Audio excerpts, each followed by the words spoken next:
And our last panel is Ben Woolsey, Andrew Brust, and Jay Sulzberger. Good afternoon. My name is Andrew Brust. I'm the Chief of New Technology at 26 New York. We're a consultancy specializing in application development, business intelligence, and other software technologies.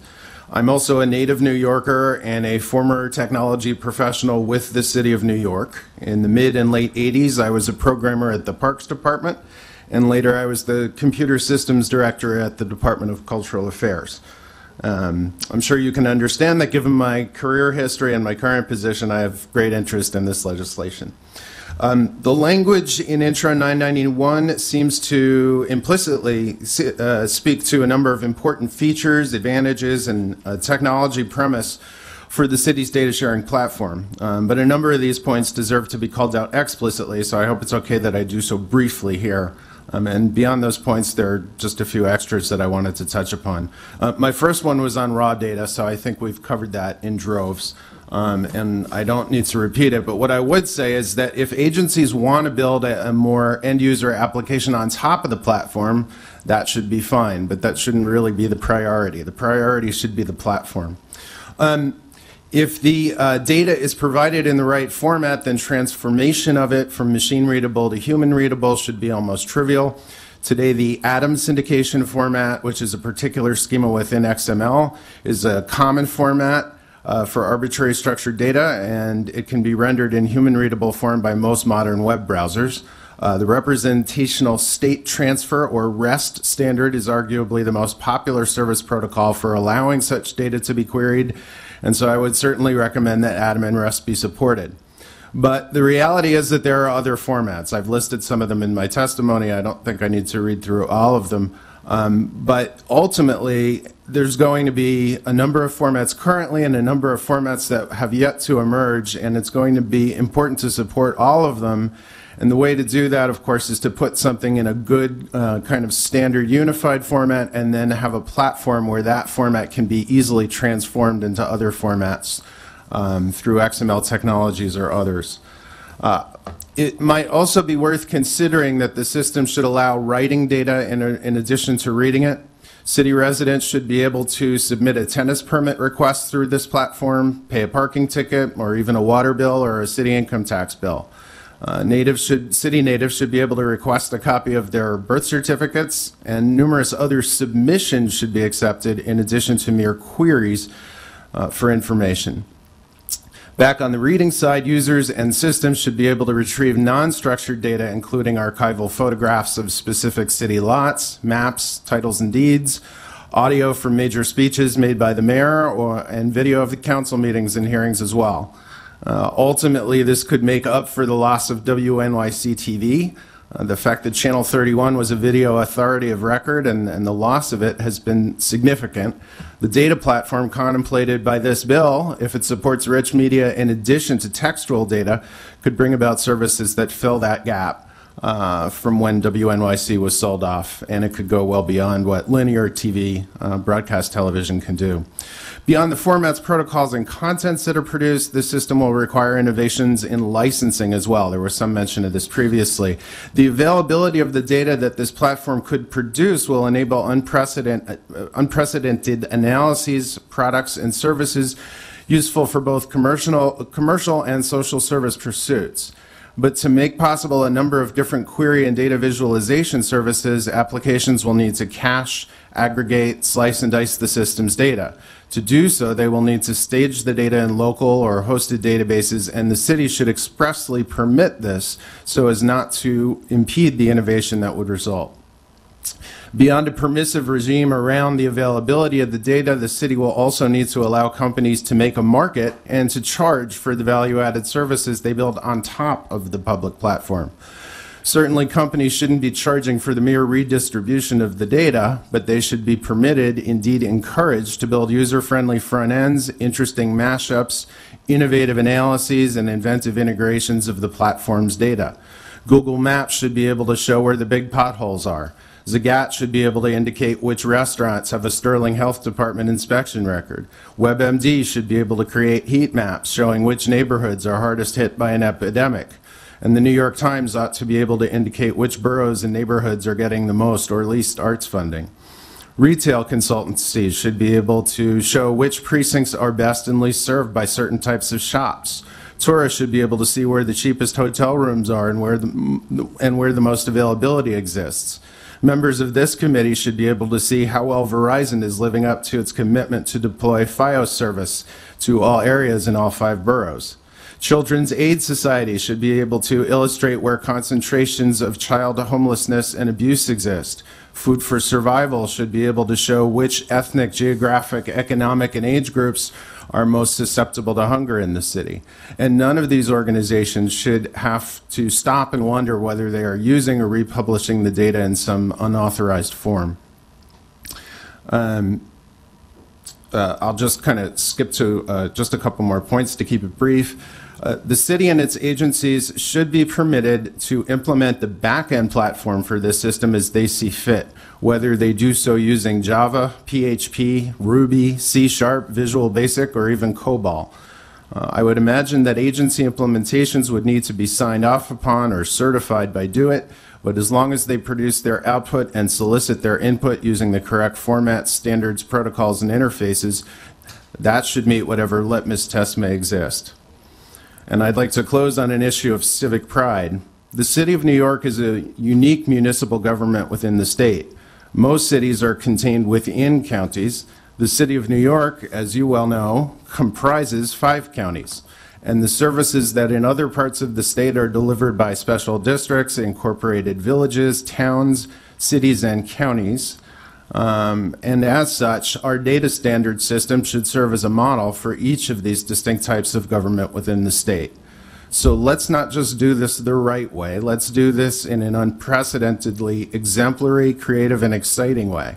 Let's make this the time in history when the economy was down, but the great tradition of commerce and ingenuity in the city of New York was nonetheless invoked to bring about innovation, opportunity, and a new standard in good government adopted by other governments in New York and other states.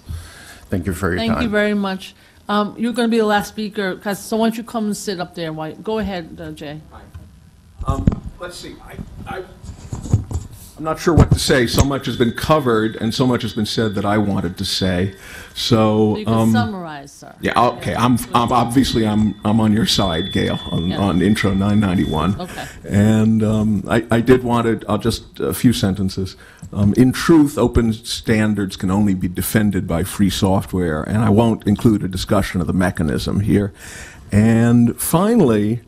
The last thing brought up about the issue of people doing add-ons and everything, well, look, if the data's published and by the City of New York and it's freely licensed, then of course if it's freely licensed, then indeed, if somebody can figure out a way to put something in the front of it and make money off it, that's what free licensed means. It means that that can be done. In addition to being reproduced for no money, somebody can make money off it by packaging it up. They can't further restrict the actual data, of course. Okay, and then finally, I suggest the solution to the portal problem. The portal can be very simple. It can be a web, if there are 80 agencies, it can be a web page with 80 lines and links, and that can be the portal. I was a little bit surprised to hear the fellow from the W3C worrying about the portal. If the portal is heavy, ugly, and incomprehensible, such as, please forgive me, SourceForge, the default thing, which is almost impossible to use. But if it's more like Google, or as I say, a single, simple, near text web page with a line for every single agency and a link then to the agency's own web page, that solves it. I believe in portals. There should be a central point. Thanks.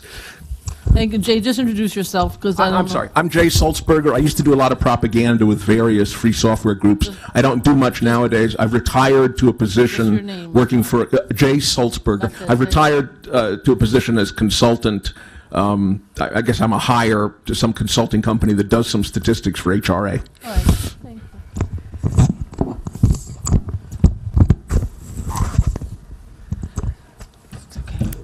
Adjust this thing. It's okay. You can hear. Hi, my name is Kayza Kleinman, and I've been with nonprofit Helpdesk, which is a project of the Jewish Community Council of Greater Coney Island for a number of years. I'm not going to date myself. The mic is hard to move, so she's having trouble moving it. So go ahead. Oh, I think I got it this time. Okay.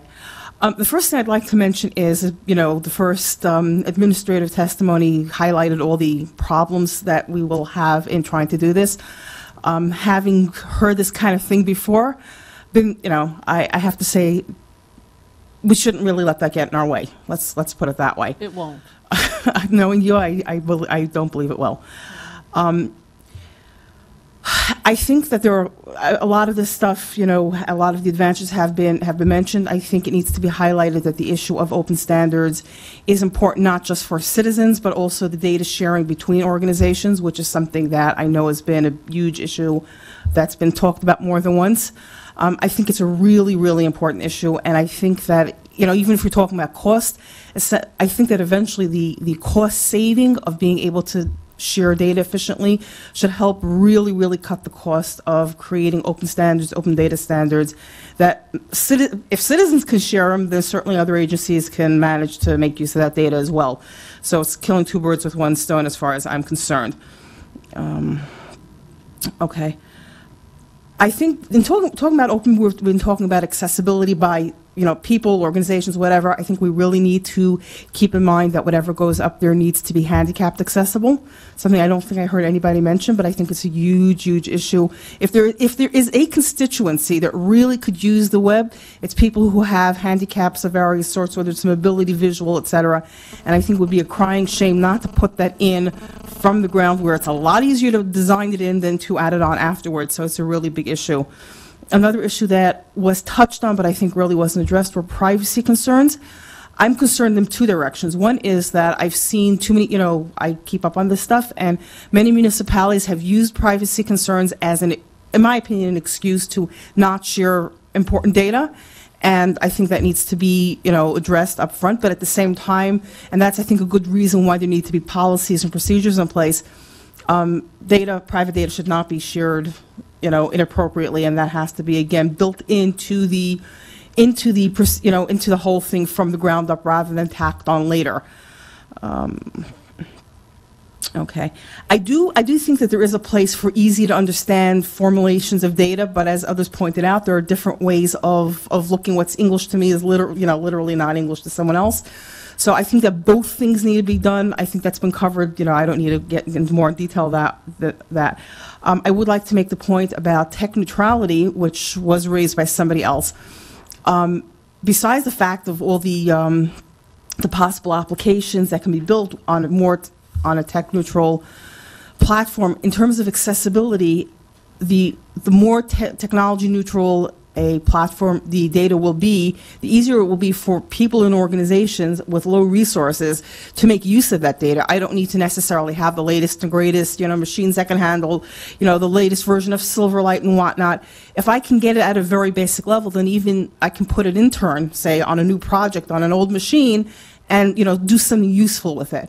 So I think that tech neutrality serves a lot more than just the business. It also serves the, less enfranchised communities. I would just like to mention two examples of what people had mentioned prior testimonies had mentioned of the unexpected things that the city can't be expected to necessarily. It's in beta, but it's publicly accessible. A search engine called Wolfram Alpha. Now, don't ask me why they call themselves that, but it is a fascinating site. You get on there and ask questions, and it basically pulls together data, huge amounts of statistical data, to answer questions but it can only be done if the raw data is there. It couldn't necessarily do it if it just had like the 2-line summaries that somebody in the city decides. But if there's all that raw data, the calculations and computations can be done. And this is great because nobody has to think in advance, well, what is somebody going to need? So this is a really cool example. And, the mashups, the Google Maps mashups, they're another very good example of the kind of stuff that can be done when data is freely accessible.